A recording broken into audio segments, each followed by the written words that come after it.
Today we're at the Toronto Courthouse waiting for David Suzuki to appear, both with his defense lawyer and the prosecution lawyer. Now, Mr. Suzuki hasn't been charged with anything and he hasn't appeared in a real court of law. This is a part of the Trial of David Suzuki, which is an exhibit at the Royal Ontario Museum.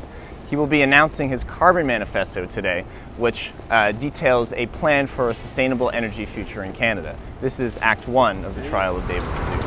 My name is David Suzuki. I stand here today as an elder with none of the temptations of power, fame, or money. I don't speak for any group or organization. I speak for myself as a grandfather. I have no hidden agenda but to speak the truth. After 5 years, another IPCC report has come out with greater certainty and greater urgency, corroborating what they've known for 20 years, that human activity is warming the planet and that catastrophic climate change is coming if we don't take action now.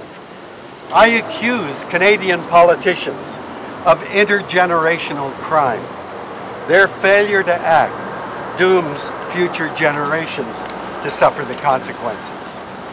I accuse corporations, from the automobile sector to energy, chemicals, agriculture, and pharmaceuticals, of putting profit and growth before all else, including the survival and health of society. It is shameful that corporate lobbying is setting our country's agenda. My carbon manifesto is a demand for immediate action.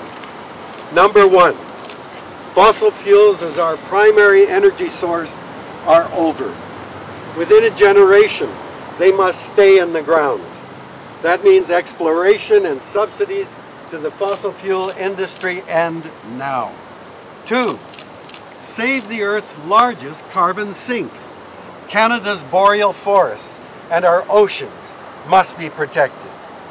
Three, 70% of our energy must be renewable energy within one generation.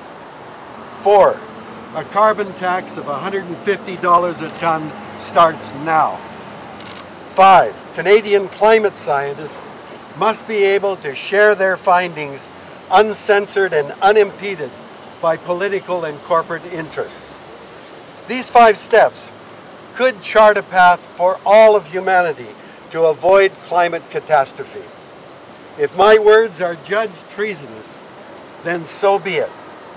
Let the people decide on November 6th at the Rock. Now, why was it chosen to have Suzuki under threat of jail? Because I haven't heard anyone call for him to be prosecuted or jailed, but I've heard him call for politicians to be jailed. So why is he being posed as the victim in this exercise? He's basically part of a theatre project.